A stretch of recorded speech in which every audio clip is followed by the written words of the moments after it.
I want to hear about your childhood in New Zealand. Tell me what it was like. Well, it was really, I mean, it was probably very unusual in terms of, I think it was quite unique. I grew up in a valley which was very close to the beach. Hmm.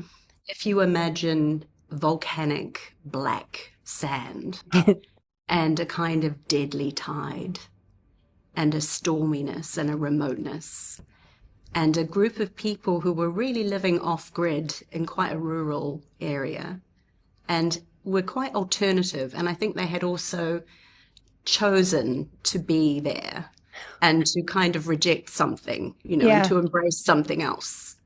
And really, it was a very, very artistic community. So most people who found themselves there were painters or they were artists of some kind or writers And or expats, a lot of them, no, they uh, were genuinely, generations. they were local people.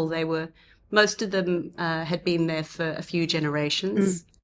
But I think there was kind of there was a really beautiful kind of community of people who really valued and kind of supported creativity. Mm. So creativity was the highest kind of, if you said, "Oh, I'm going to be a painter," that was just wonderful. Huh. It was really That celebrated. is so unusual. And it was kind of, I think also the heritage. So my mother went to art school.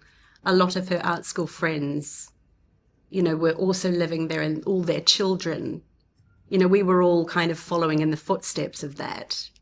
And the other thing that kind of was interesting is that we, as a family, didn't have a television. Mm.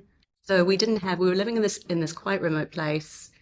We had, we were encouraged to really do anything we liked creatively. And there were really no rules around that. So the kitchen table was allowed to be any form of workshop for any type of thing. And I remember people coming from the city to visit us and saying, "Oh gosh, my parents would never, ever allow me to do that."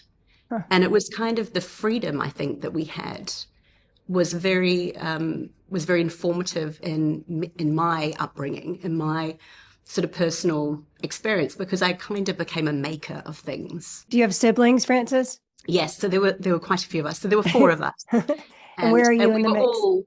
I was the oldest girl, Oh, and wow. I had two brothers and a sister. I do still have, and we all got along very well. That's the other thing that was probably unusual, but we had a very good. We would all sit together and just make things. And I just remember this kind of conversation. And at some point, I discovered, we did many things. We used to, screen print and lino cut and paint and draw. And I remember there was like a stained glass window phase.